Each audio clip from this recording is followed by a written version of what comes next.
कुम्हार और एक यक्षिणी की कहानी। एक समय की बात है, एक गांव में एक कुम्हार अपने माता पिता के साथ रहता था। कुम्हार का नाम प्रकाश था। वह बहुत ही खूबसूरत नौजवान था। अब तक उसका विवाह नहीं हुआ था और उसके माता पिता भी इसी चिंता में रहते थे। परंतु प्रकाश जो है, उसके हाथ में ऐसा जादू था कि वह जो मिट्टी को आकार देता था तो ऐसा लगता था जैसे इतनी सुंदर वस्तु बनती थी जैसे वो कोई जादू हो। वह रोज़ मिट्टी के बर्तन बनाता और उन्हें अपने गधे पर लाद करके पास के शहर में बेचने जाया करता था। वह उसका रोज का यही काम था। एक दिन जब वह शहर में अपने बर्तन बेच करके वापस आ रहा था तो रास्ते में एक जंगल पड़ता था। उस जंगल से होकर के जब वह गुजरा तो आधे जंगल में आने घटाएं छा गई और बादलों की गर्जना होने लगी। उस गर्जना को सुनकर गधा बिगड़ गया और वह घने जंगल की ओर भाग गया। प्रकाश को भी उसके पीछे पीछे जाना पड़ा। वह उस गधे के अलावा उसके पास और कोई साधन नहीं था, इसलिए उसे पकड़ने के लिए उसके पीछे जाना पड़ा। बहुत घने जंगल में जाने पर गधा एक कुटिया के पास जाकर के रुका। वहाँ उसने देखा कि ऐसे भीषण जंगल में एक कुटिया है और उस कुटिया से धीमी धीमी रोशनी आ रही है और उस कुटिया से बहुत खाने की बहुत अच्छी खुशबू आ रही है। जब उसने वहाँ उसके और पास गया तो देखा वहाँ पर चारों ओर फुलवारी लगी हुई है जिससे मोगरे की खुशबू आ रही है। यह देख कर के प्रकाश से रहा नहीं गया और वह कुटिया के नज़दीक जा कर के देखने लगा। अंदर एक नवयुवती पकौड़ियाँ बना रही थी और उसके सामने बैठी उसकी बुढ़िया माँ बैठी हुई थी। यह दृश्य देख कर के उसका मन बहुत खुश हुआ। उसने सोचा कि इस घने जंगल में ये दोनों माँ बेटी रहती है, इनको डर नहीं लगता और लोग कहते हैं कि जंगल में नहीं जाना चाहिए क्योंकि इधर बहुत डरावनी आवाज़ें आती है, लेकिन यहाँ तो ऐसा कुछ नहीं है। यह देखते हुए प्रकाश को उस बुढ़िया ने देख लिया और देख कर के कहा कि क्या देख रहा है इधर। तो फिर वह बाहर आई और आकर के उससे पूछने लगी। उसके साथ साथ वह जो उसकी लड़की थी जिसका नाम चंद्रिका था, वह चंद्रिका भी बाहर आ जाती है और वह प्रकाश की सुंदरता को देखकर उस पर मोहित हो जाती है और प्रकाश चंद्रिका को देख कर के चंद्रिका के सौंदर्य पर मंत्रमुग्ध हो जाता है क्योंकि इतनी सुंदर लड़की उसने अपने जीवन में कभी नहीं देखी थी। बुढ़िया उसे बुलाती है और अपने कुटिया में ले जाती है। वहाँ पर बैठा करके उसे वो जो चंद्रिका पकौड़ियाँ बना रही थी वो पकौड़ियाँ खिलाती है। प्रकाश पकौड़ियाँ खा करके बहुत प्रसन्न होता है क्योंकि ऐसा स्वाद उसने अपने जीवन में कभी भी नहीं चखा था। अब प्रकाश से वह बुढ़िया बातें करने लगी और उसने कहा कि हमें तुम्हारे बर्तनों की आवश्यकता है, कल तुम हमारे लिए बर्तन लेकर के आना। तो वह प्रकाश जब सुबह होती है तो वह वहाँ से चला जाता है, लेकिन उसका मन चंद्रिका के सौंदर्य में ही फंसा रह जाता है और वह चंद्रिका के बारे में ही सोचता हुआ जाता है। उधर प्रकाश के माता पिता जब रात को प्रकाश घर नहीं लौटता है तो बहुत व्याकुल हो जाते हैं। वे सोचने लगते हैं कि कहीं जंगल में प्रकाश को कुछ हो तो नहीं गया है, किसी जानवर ने तो नहीं पकड़ लिया है। लेकिन जब सुबह प्रकाश अपने गधे के साथ घर पहुंचता है तो उसके माता पिता उसे देख कर के बहुत प्रसन्न होते हैं। प्रकाश घर जाकर के अपने रात वाली घटना अपने माता पिता को सुनाता है और वह कहता है कि मैं चंद्रिका से विवाह करना चाहता हूँ और आप लोग उससे विवाह की बात करें। उसके माता पिता आश्चर्यचकित हो जाते हैं और कहते हैं कि जब वो इतनी सुंदर लड़की है तो वह तुमसे विवाह कैसे करेगी, उसे तो कोई भी धनवान व्यक्ति मिल जाएगा। लेकिन प्रकाश की जिद पर उसके माता पिता अगले दिन प्रकाश के साथ उस जंगल में जाते हैं जहाँ वह बुढ़िया और उसकी पुत्री चंद्रिका रहती है। वहाँ जब प्रकाश वहाँ पहुँचता है और आवाज़ लगाता है कि मैं तुम्हारे बर्तन ले आया हूँ, तो अंदर से वह बुढ़िया बाहर आती है। उसके साथ चंद्रिका भी बाहर निकलती है। उसे देख कर के प्रकाश के माता पिता हतप्रभ रह जाते हैं कि इतनी सुंदर लड़की उन्होंने अपने जीवन में भी कभी नहीं देखी थी। फिर वह बुढ़िया उनको अपने झोंपड़ी के अंदर ले जाती है। झोंपड़ी के अंदर जाने के बाद वो वहाँ पर उनको बिठाती है और उन्हें भोजन करवाती है। प्रकाश के माता पिता झिझकते हुए उस चंद्रिका की मांग से प्रकाश के विवाह का बात करते हैं और कहते हैं कि हमारा बेटा तुम्हारी पुत्री चंद्रिका से विवाह करना चाहता है।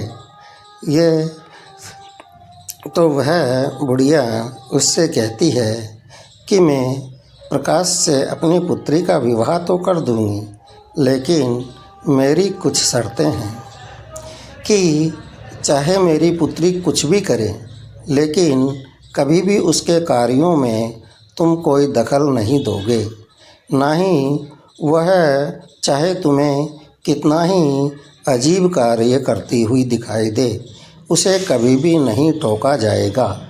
और अगर तुमने जिस दिन भी उसे टोका, उस दिन चंद्रिका तुम्हें हमेशा के लिए छोड़कर के चली जाएगी। यह बात कहती है तो प्रकाश और उसके माता पिता इस बात को मान लेते हैं और उससे बहुत प्रकाश और चंद्रिका का विवाह बड़े साधारण तरीके से संपन्न हो जाता है। प्रकाश अपनी पत्नी चंद्रिका को लेकर के अपनी कुटिया पे आ जाता है और वहाँ पर जो उसका घर था वह वहाँ पर चंद्रिका को रखता है। वहाँ रोज़ अब प्रकाश जब भी बर्तन बनाता है और उन बर्तनों को बेचता है तो उसे बहुत अच्छा मुनाफा मिलने लगा। इससे धीरे धीरे वह पैसे वाला हुआ और उसके धीरे धीरे बड़ा मकान बन गया।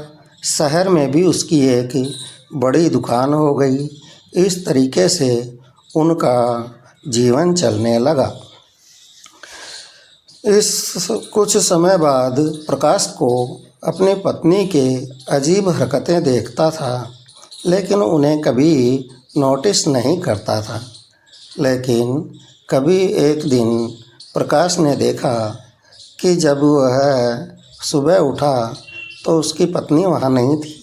उसने जाकर के देखा तो उसकी पत्नी रसोई में थी और रसोई में से प्रकाश आ रहा था, अजीबोगरीब प्रकाश आ रहा था और वहाँ से मोगरे की सुगंध आ रही थी।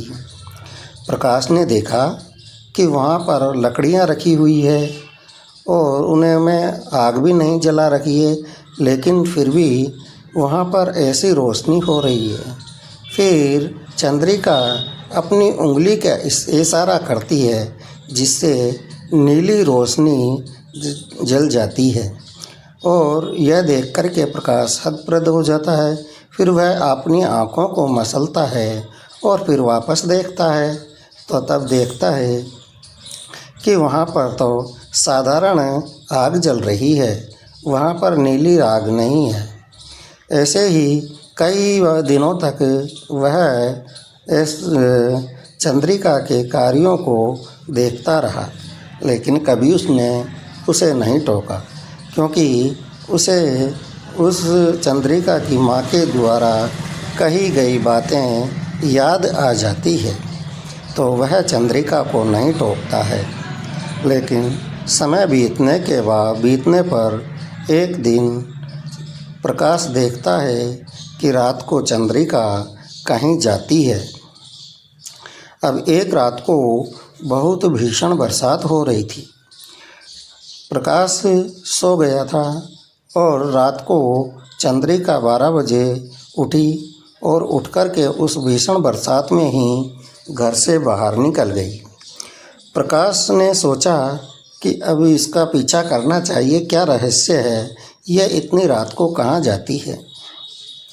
तो प्रकाश चंद्रिका का पीछा करने लगा और उस भीषण बरसात में चंद्रिका के पीछे पीछे जाने लगा। चंद्रिका रात में धीरे धीरे उस भीषण बरसात में ही जंगल की ओर चली गई और प्रकाश भी उसके पीछा करते हुए जंगल में जा पहुंचा। चंद्रिका वहां पर इस प्रकार से जाती है और घने जंगल में एक खंडर हुए मंदिर के पास पहुंचती है। वहां जाकर के उसके शरीर से नीले रंग की रोशनी निकलती है और वहां पर चारों ओर मोगरे की खुशबू फैल जाती है। चंद्रिका वहाँ से थोड़ा आगे जाकर एक तालाब के पास रुकती है और तालाब के पास रुक कर के वह अपने दोनों हाथों को आकाश की ओर करती है।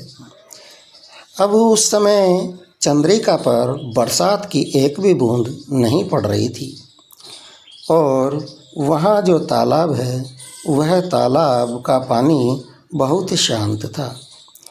तो चंद्रिका जैसे ही हाथ ऊंचे करती है तो वहाँ पर एक रोशनी प्रकट होती है जिसमें चंद्रिका जो साधारण वस्त्र पहने हुए थी वे वस्त्र रेशमी वस्त्रों में बदल जाते हैं और तालाब के ऊपर एक ऐसा आवरण बन जाता है जिससे कि तालाब में बरसात का पानी नहीं गिर रहा है। प्रकाश यह सब कुछ एक पेड़ के पीछे से देख रहा था।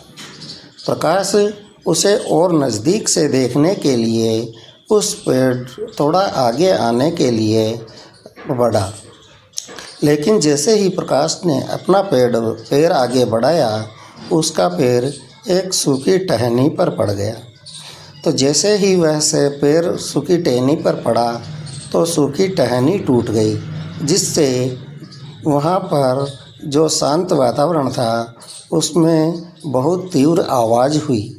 उस आवाज़ को सुनकर के चंद्रिका ने पीछे मुड़कर देखा और कहा कि कौन है यहाँ पर, जो भी है बाहर निकल आओ, अन्यथा मैं उसे समाप्त कर दूँगी। प्रकाश डरता हुआ बाहर निकल आया। चंद्रिका यह देख कर के बहुत दुखी हुई और वह प्रकाश की ओर देख कर के बहुत व्याकुल हो गई। उसने देखा कि अब प्रकाश ने मेरे जो जीवन है उसमें बहुत मेरे इस कार्य को देखने के लिए यह यहाँ तक आ गया है। उसी समय वहाँ पर भीषण गर्जना हुई उस गर्जना के साथ वह बुढ़िया हाथ में बड़ा त्रिशूल लेकर के वहाँ पर प्रकट हुई और उसकी आंखें लाल हो रही थी और वह बहुत क्रोधित थी। उसने कहा, तुम मनुष्यों की यही कमी है कि तुम जिसे नहीं जानना चाहिए उसे जानने के लिए तुम लालायित रहते हो। मैंने तुम्हें पहले भी सतर्क किया था कि तुम मेरी बेटी जो भी कार्य करे उसके कार्यों में कभी दखल नहीं दोगे और तुमने वही कार्य किया है। अब चंद्रिका तुम्हारे जीवन में नहीं रह सकती। अब इसको जाना होगा। ये यहाँ पर एक श्राप के कारण आई है। ये एक यक्षिणी है और इसको श्राप है। उस श्राप को भुगतने के लिए यहाँ पर आई है, लेकिन अब तुम्हारे इस कार्य ने सब कुछ व्यर्थ कर दिया है।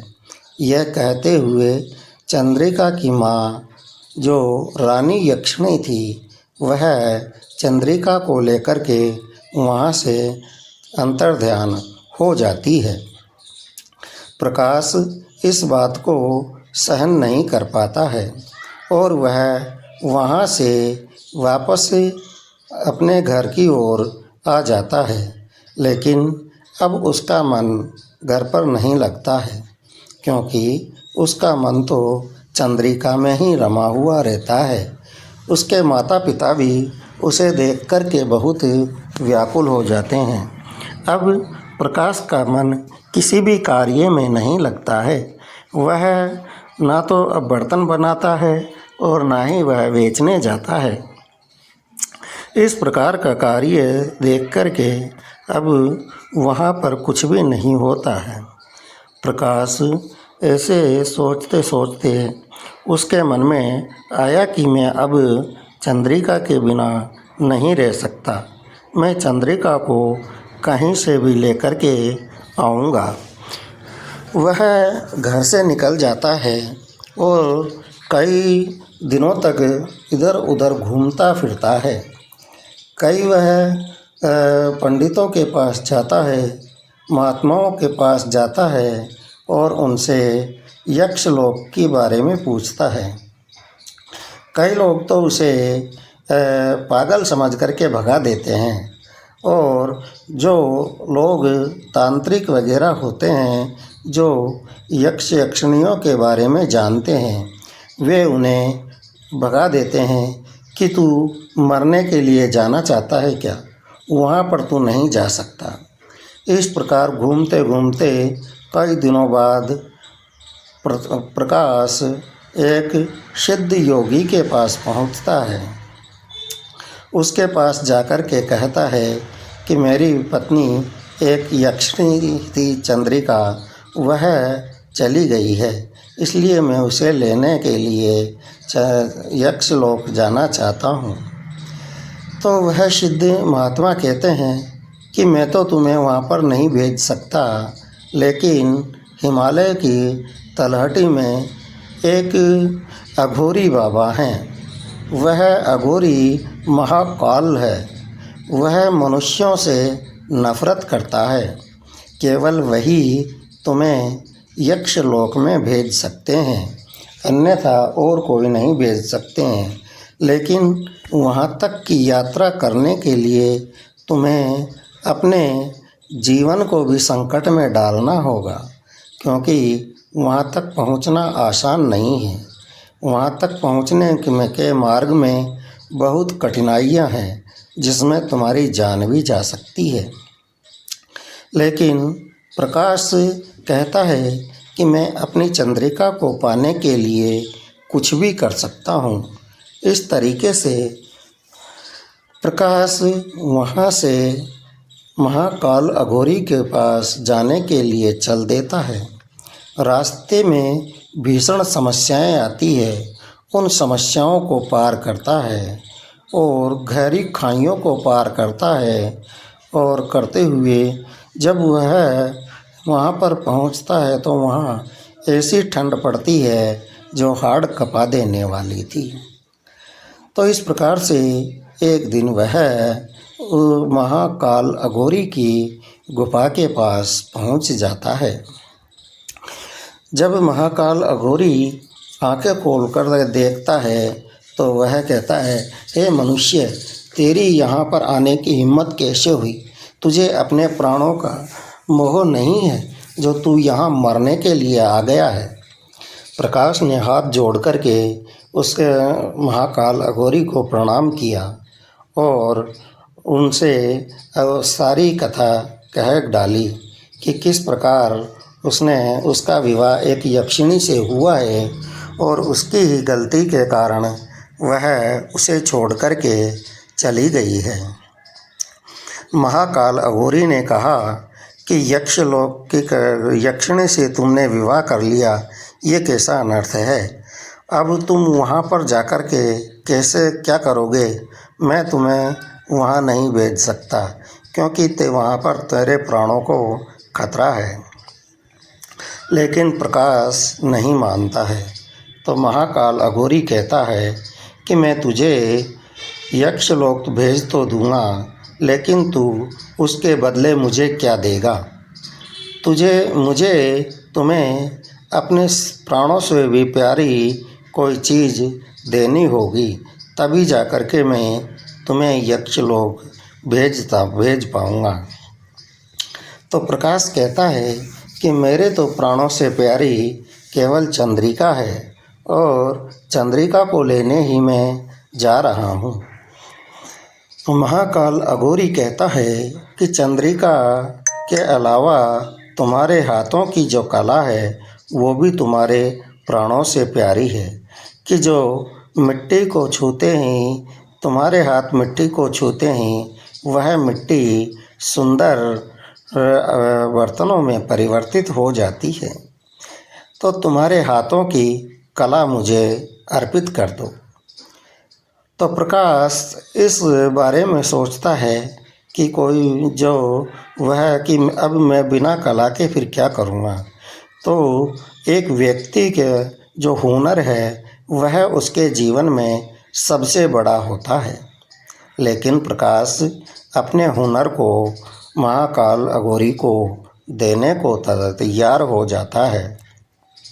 महाकाल अघोरी ने अपने हवन कुंड में से एक अंगीरा निकाला और प्रकाश के हाथों में रख दिया। उससे प्रकाश के हाथ जले और इससे वह थोड़ी ही देर में उसके हाथों में राख हो गया। फिर प्रकाश के हाथ जल गए और अब उसके हाथ में वह हुनर नहीं रहा जिस हुनर के बदले वह मिट्टी को आकार देता था। फिर महाकाल अघोरी ने प्रकाश से कहा कि मैं तुम्हें वहाँ पर भेजता हूँ, लेकिन तुम इस मनुष्य शरीर के साथ वहाँ पर नहीं जा सकते क्योंकि यक्षलोक तुम्हारे इस मानव शरीर का भार नहीं सह सकता, इसलिए मैं तुम्हारी आत्मा को ही वहाँ पर भेजूँगा।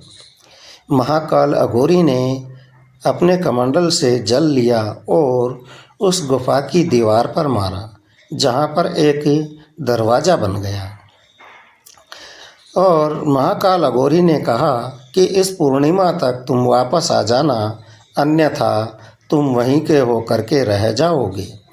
और फिर महाकाल अघोरी ने अपने कमंडल से जल लेकर के प्रकाश पर फेंका, जिससे प्रकाश के आत्मा वहाँ से निकल करके उस यक्षलोक में चली गई।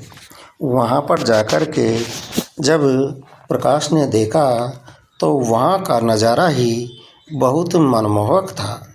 चारों ओर मोगरे, गुलाब आदि की खुशबू फैल रही थी और फर्श भी ऐसा था कि वहाँ की ज़मीन जो है वो बहुत सुंदर थी। वहाँ के पेड़ों से हीरे मोती लगे हुए थे, सोनहरे जवाहरात, सोने चांदी लदे हुए थे। प्रकाश यह देखते हुए वहाँ पर चला जाता है और एक महल के सामने पहुँच जाता है। वह उस महल के अंदर प्रवेश कर जाता है और अंदर जाकर के वह देखता है कि महल के बीच में एक कक्ष में चंद्रिका एक पारदर्शी पिंजरे में कैद बैठी हुई है। उसे चंद्रिका को वहाँ पर कैद करके रखा हुआ है। वह बहुत दुखी है। उसके आँखों से मोतियों के से आंसू बह रहे हैं। प्रकाश ने वहाँ पर जाकर के आवाज़ लगाई, चंद्रिका। तो चंद्रिका उसे देख नहीं पाई, लेकिन जिधर से आवाज़ हुई उधर चंद्रिका ने देखा और वहाँ पर देख कर के वह महसूस करने लगी कि प्रकाश यहाँ पर कहीं आसपास ही है। जब प्रकाश महलों में था उस समय वहाँ पर ज़ोर का सायरन बजने लगा कि यहाँ पर कोई मनुष्य आत्मा प्रवेश कर गई है। तो सभी लोग बहुत ही सतर्क हो गए और महल में चारों तरफ भगदड़ मच गई कि कोई मनुष्य आत्मा प्रवेश कर आई है। वहाँ पर चारों ओर देखते हैं, फिर वहाँ पर वह यक्ष की रानी भी वहाँ पर पहुँच जाती है। उसका विकराल रूप, लाल लाल आँखें और उसके हाथ में त्रिशूल, यह सब देखती हैं और देख कर के वह वहाँ पहुँच जाती है। फिर वह अपने त्रिशूल को धरती पर मारती है, जिससे वह कंपायमान होता है और प्रकाश अपने स्वरूप में प्रकट हो जाता है। वह यक्षिणी रानी, यक्षों की रानी उससे कहती है कि तू यहाँ पर भी आ गया है, तुझे मरना से डर नहीं लगता है? तो वह कहता है कि मैं चंद्रिका के बिना जीवित नहीं रह सकता। इस प्रकार वह पर बातचीत होती है। तो फिर वह कहती है कि तू यहाँ पहुँचा कैसे है? तो प्रकाश कहता है कि मैं महाकाल योगी के द्वारा यहाँ तक आया हूँ। तो वह कहती है कि महाकाल योगी बिना कुछ लिए तुम्हें यहाँ नहीं भेज सकते, तुमने उन्हें क्या दिया है? तो प्रकाश ने अपने सिर झुका कर के कहा कि मैंने अपने हाथों का हुनर उसे दिया है। यह दे सुन कर के वह यक्ष रानी अपने उस प्रकाश के त्याग को देख कर के द्रवित हो जाती है और वह कहती है कि तुम्हें अपनी प्रियमिका के लिए, अपनी पत्नी के लिए इतना बड़ा त्याग कर सकते हो तो ये मनुष्य ही कर सकता है। तो वह चंद्रिका और प्रकाश को वापस जाने के लिए कह देती है और कहती है कि चंद्रिका में किसी प्रकार की कोई शक्तियाँ नहीं रहेगी, उसकी सभी शक्तियाँ समाप्त हो जाएगी, वह वहाँ पर नश्वर जीवन जिएगी, इस प्रकार से कहती है। तो वहाँ से फिर वो प्रकाश और चंद्रिका वापस आ जाते हैं। चंद्रिका और प्रकाश उस ही खंडर मंदिर के सामने खड़े होते हैं और फिर वो हंसी खुशी अपने घर आ जाते हैं। वहाँ पर जो पहले महल था, अब वो पहले की तरह एक कच्चा घर रह गया था। अब प्रकाश के हाथ में वो हुनर भी नहीं था, लेकिन वह अब मेहनत मजदूरी करने लगा और दोनों प्रकाश और चंद्रिका और प्रकाश के माता पिता हंसी खुशी रहने लगे और सांसारिक जीवन जीने लगे। इस प्रकार वह एक कुम्हार अपनी पत्नी के प्रेम में उसको यक्षलोक से भी ले आता है। इस प्रकार दोनों का जीवन बहुत हंसी खुशी जिए रहे और प्रकाश और चंद्रिका के 2 बच्चे हुए और वे अपने परिवार में के साथ खुश रहने लगे। इस प्रकार कुम्हार और यक्षिणी की कहानी यहाँ पर समाप्त होती है। इस प्रकार की और कहानियाँ सुनने के लिए हमारे चैनल को लाइक करें, शेयर करें और सब्सक्राइब करें। धन्यवाद।